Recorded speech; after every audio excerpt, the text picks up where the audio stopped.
예, 연이은 북한의 도발로 한반도 정세가 긴박하게 돌아가고 있습니다.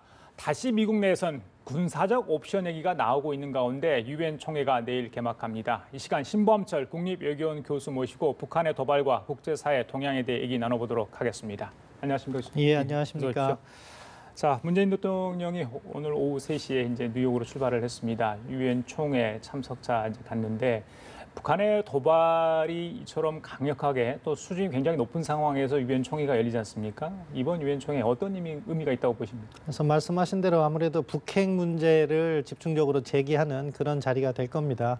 북한이 핵 도발이 멈추지 않고 계속해서 이렇게 높아지고 있기 때문에 우리 입장에서는 한반도 평화를 지키는 노력을 하면서도 북한의 잘못된 행동에 대해서는 국제사회가 압박을 강화해야 된다. 이런 메시지를 던지실 거라고 생각하고요. 예. 또 한 가지가 이번에 또 더 있는데 예. 내년 2월에 평창이기 때문에 예. 평창올림픽과 관련된 행사도 대통령께서 준비하고 계신 걸로 알고 있습니다. 북핵에 관한 얘기, 그다음에 평창 올림픽 홍보 이렇게 하실 것으로 지금 예상이 되고 있죠.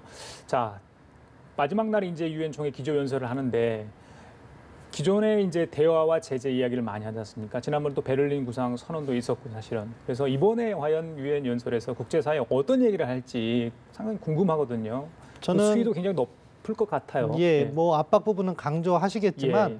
기본적으로 대화와 압박이라는 그 대북 정책 기조 전반은 유지할 거라고 생각합니다. 그게 또 왜 그래야 되냐면은 많은 국가들이요, 한국이 북한을 압박을 해서 대화를 하지 않고 압박을 해서 또 이렇게 북한이 핵 개발하는 게 아니냐 하는 오해를 또 하고 있기 예. 때문에 우리가 대화할 의사가 있다. 그러나 대화에 오지 않는 것은 북한이다. 예. 그렇기 때문에 북한이 대화로 비핵화 대화로 오게 하기 위해서 국제사회가 압박 공조를 해야 된다. 이렇게 설득하는 게 훨씬 더 호소력이 있거든요. 예. 그래서 그 기조를 유지할 거라고 생각합니다. 트럼프 대통령도 연설하잖아요. 문재인 대통령과 좀 어떤 목소리를 낼지도 사실 비교가 될 것 같아요. 그렇지 않습니까? 트럼프 대통령은 아마 압박을 상당히 강조할 거라고 생각하는데요. 예. 그 부분에 있어서는 이제 우리와 미국이 많은 부분 국익이나 그런 예. 걸 공유하지만 예. 또 한반도 특수적인 상황이 있기 때문에 예. 우리는 우리 입장을 계속해서 관철해야 된다고 생각합니다. 그래요. 또 반대편에 서 있는 북한의 리용호 외무상도 이번에 유엔 총회에 참석을 합니다. 그 총회장 제일 앞에 이렇게 앉게 됐다고 뭐 그렇더라고요. 순번에 이렇게 따라서 자, 문재인 대통령을 바라보고 또 트럼프 대통령을 바라보게 될 텐데 연설을 할 때 그 대북 제재에 관해서 어떻게 이야기를 하고 뭐 강하게 반발을 할 수도 있겠고요. 또 핵실험과 관련해서 어떤 변명을 좀 놓을지 과거와 달리 어떤 얘기를 할 것으로 예상하십니까? 뭐 북한은 기본 라인이 제재는 미국이 북한을 적대시하는 정책이다. 따라서 이러한 대북 적대시 정책을 폐지하지 않으면 자기들은 계속해서 핵을 개발할 것이다. 뭐 이런 논리를 유지할 것 같습니다. 예. 그 엊그제 이제 북한의 그 탄도미사일 발사 이후에 굉장히 국제사회의 도발, 그러니까 제재 규탄 성명이 더 이제 수위가 높아지지 않았습니까? 그 미국 내에서 다시 군사적 옵션 얘기가 나옵니다. 지난번에 화염과 분노, 트럼프 대통령의 발언 이후 조금 잠잠했는데 다시 이런 얘기가 계속 나오고 있거든요. 실제 군사적 옵션 얘기, 어떤 걸 염두에 두고 실현 가능한 얘기인지 어떻게 보세요? 이 총회를 앞두고 이야기가 나오는 것 같은데. 예. 당장 뭐 북한에 대한 군사적 옵션을 행사하진 않을 거라고 생각합니다. 다만 북한의 위협이 고조되다 보니까 미국 내에서도 그 부분에 대한 준비가 조금씩 더 세밀하게 진행되는 느낌은 받고 있습니다. 분명히 뭔가는 준비를 하고 있는 거죠. 그렇죠. 뭐 아마 4월 달에 처음 시나리오 모든 옵션을 다 고려하고 있다. 트럼프 대통령이 이야기했을 때 다양한 옵션들을 갖다가 보고를 했을 겁니다. 그러다가 상황이 진행되는 것을 이렇게 지켜보면서 어떤 옵션들이 현실 가능하냐, 실현 가능하느냐 그런 부분의 검토가 계속해서 후속 보고로 올라갈 텐데 그런 부분에 있어서 트럼프 대통령이나 뭐 니키 헤일리 유엔 대사 그리고 뭐 틸러슨 국무장관 이런 사람들이 보다 조금 강조하는 부분이 있다고 생각하는데 그럼에도 불구하고 군사적 옵션은 북한이 정말 그러한 미사일로 미국의 괌을 향해 사격을 하거나 이러한 일이 있지 않으면 사용하기는 어렵다. 저는 그렇게 생각합니다. 그 예전처럼 오늘도 마찬가지 이제 전략 자산들이 한반도에 이제 동시 전개해서 뭐 가상 폭탄 투하 훈련을 했다고 그래요. 자, 이거 말고 그러니까 국민들은 그렇다면 과연 군사적 옵션이 뭐가 있을까 궁금해 하거든요. 뭐 어떤 게 있을까요? 뭐 우리가 일반적으로 이야기하는 것은 뭐 참수작전에서 김정은에 대한 서지컬 스트라이크를 제일 많이 이야기하는데 이건 리스크가 크고요. 그렇죠. 북한도 미국도 바로 그런 방식으로 가진 않을 겁니다. 그래서 대안으로 제시되는 것이 해상봉쇄라든가 노플라이존. 그러니까 해상봉쇄는 북한의 어떠한 선박도 못 들어가게 하면서 이렇게 거죠. 군사적으로 압박을 강화하는 거고요. 노플라이존 같은 경우에는 북한의 어떠한 항공기도 뜨는 순간 격추시키겠다는 일종의 경고입니다. 이런 식으로 미국도 북한을 압박해 나가는 군사적 옵션을 가지고 있다고 보는데 어떤 걸 사용할지는 뭐 지금 상당해서 너무 이르고요. 그러한 상황도 사실 그 북한이 괌에 대한 포위 사격이라든가 그런 것을 진행했을 때 진행하는 거지 현재로서는 그 가능성은 극히 낮다. 저는 그렇게 이야기하고 싶습니다. 지금 지난주에 이제 북한이 화성 12형 발사하지 않았습니까? 3,700km를 날아갔다 이렇게 했고 북한은 이걸 성공으로 간주하고 대대적으로 선전을 했습니다. 자, 과연 화성 12형이 북한 지역 전략군 사령부에 실전 배치돼 있는가 그 부분도 궁금한데 지금 어떻게 판단하십니까? 자기들이 앞으로 뭐 실전 배치를 하겠다는 그런 점은 시사했는데 아직 화성 12형이 그 능력이 검증되지 않았다고 봅니다. 저는 아직도 재진입 기술 부분이 확실하지 않고요. 사실 북한에 있어서 더 큰 문제는 고각 발사를 하면은 그나마 그 범위 내에서 미사일의 전파가 북한 본토에 다다르기 때문에 재진입이 성공했는지 실패했는지 알 수 있지만 이것을 갖다가 실거리 사격 이번 같이 하면은 지구가 둥글잖아요. 그래서 전파는 직진을 하기 때문에 이게 1,000km 가면은 한 5, 60km 상공밖에 이게 안 돼요. 이게 한 4,000km 날아갔기 때문에 3,700 북한으로서는 뭐 한 200km 이상까지만 그 전파를 오갈 수 있고 그 밑에 재진입 과정은 파악할 수가 없습니다. 이걸 여부를 파악할 수가 그렇죠. 이걸 파악하기 위해서는 인공위성이 있거나 아니면 현지에 레이더가 장착된 선박을 띄워놓고 그걸 계측해야 되는데 인공위성은 북한이 없고 지금 그쪽에 선박이 있었다는 보고가 없기 때문에 그래서 미국이나 일본의 언론 보도를 보고 자기들이 나중에 판단하는 거군요. 그래서 이번에는 일부러 얘기를 안 한 것 같습니다. 우리 정보 당국에서도. 그런 점이 있다. 알겠습니다. 근데 이번에 이제 발사에 눈길이 가는 게 예전에는 이 고정된 거치대 물론 이제 이동용 차량으로 옮긴 다음에 이제 거치대 이렇게 거치시켜서 발사를 하는데 바로 그 TEL이라는 장비를 통해서 바로 발사를 하지 않았습니까? 이거에 대해서 전문가들이 많은 의미를 부여하던데. 그 상당한 의미가 있습니다. 왜냐하면은 결국에는 그 북한의 미사일을 잡기 위해서는 시간 싸움이거든요. 몇 분 몇 초인데 이동식 발사대에서 과거와 같이 땅에다가 거치시켜놓고 발사하는데 수분 이상이 더 소요됩니다. 근데 이번처럼 발사하게 된 경우 바로 발사하기 때문에 저희가 그것을 탐지해서 타격하는 데 시간이 절대적으로 부족하게 되는 거죠. 그래서 그러한 의미에서는 기술적 진보가 있었고 이것은 북한 전력에 있어서 기동성 그리고 다른 한 측면에서는 미사일에 대한 신뢰도가 그만큼 향상됐다. 왜냐하면 과거에는 무수단을 그런 식으로 발사하다가 몇 번 실패한 사례가 있거든요.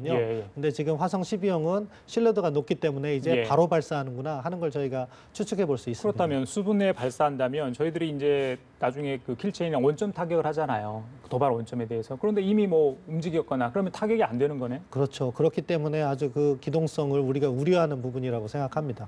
그런데 또 이제 들리기는 그 이 이동식 발사대가 대북 금수 품목이다. 그렇게 알려져 있습니다. 그렇다면 과연 북한은 이걸 어떻게 수입을 해서 저렇게 활용을 하고 있는지 그 부분에 대한 어떤 정보는 있으십니까? 두 가지 측면이 있는데요. 그 금수 품목이 되기 전에 중국의 그 민간 회사를 통해서 수입했다는 설이 확실을 하고요. 이거는 거의 뭐 확실한 정보인 것 같고요.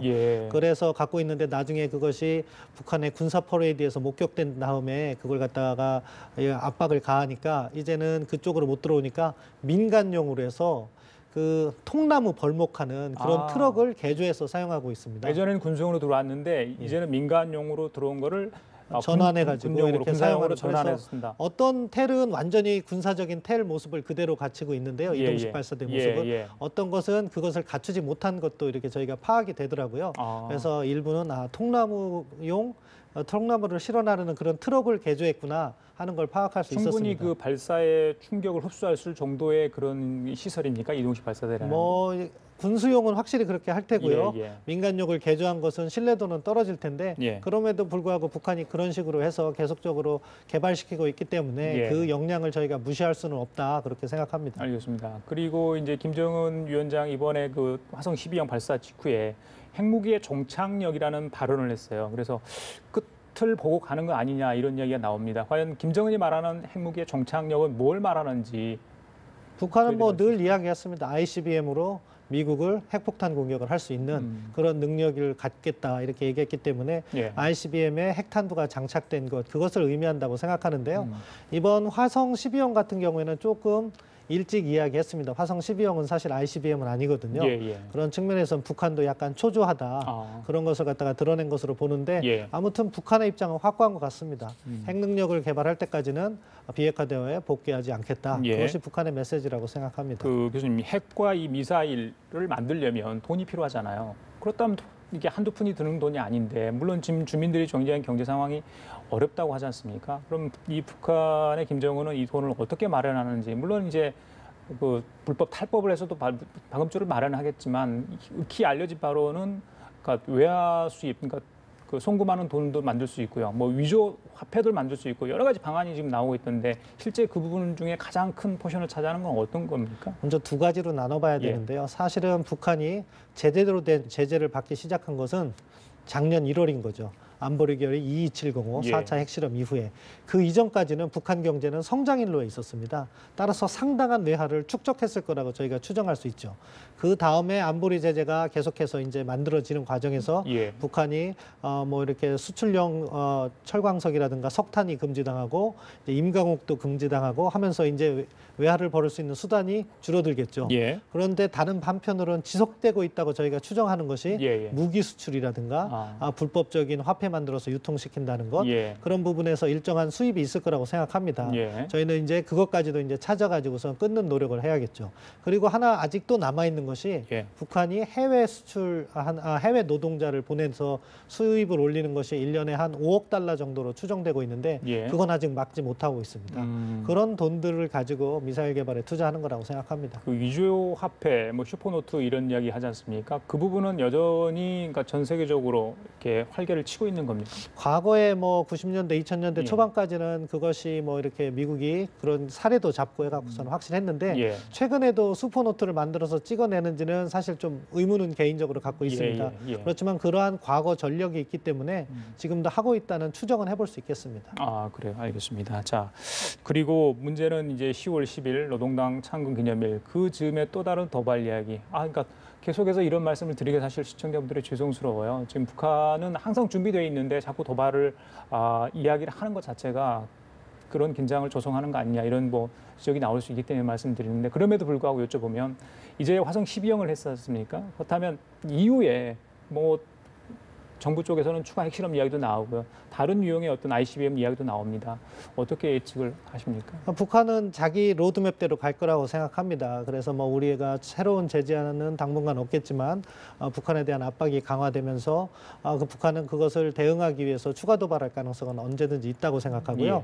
그럼 화성 12형이 자기들 판단에 성공했다고 생각하면은 14형으로 옮겨갈 가능성이 있고요. 만약에 그것이 기술적 준비가 필요하거든요. 12형보다도 훨씬 더 고도의 기술이 필요하기 때문에 그 징검다리로 북극성 고체 계열이나 SLBM 잠수함 계열 미사일을 발사할 가능성이 있다. 저는 그렇게 봅니다. 그 이번 유엔 총회를 끝나고 북한이 어떤 상황 변화를 인식하고 국제사회에 이전과 다른 태도를 보일 수 있을 가능성은 일말의 가능성은 전혀 없을까요? 지금 뭐 김정은의 발표 내용이라든가 그런 걸 보면은 당분간은 대화보다는 핵 능력 개발 그쪽에 중점을 두고 있는 것 같습니다. 좀 안타까운데 그게 현실인 것 같습니다. 그러면 그 시기를 연말 지난번에 뭐 탄도미사일 발사 완성 시점을 뭐 연말 이야기도 나오지 않습니까? 그럼 그때까지 우리 국민들은 안심할 수 없는 상황입니까? 계속해서 도발을 지켜볼 수밖에 없는 상황인지. 저는 국민들께서 북한의 어떠한 도발에도 안심하고 계셔도 된다고 생각합니다. 왜냐하면 현재 한미동맹 차원에서 북한에 대한 억제력이 작동하고 있기 때문에 도발이라는 것은 특히 대남 군사적 도발이라는 것은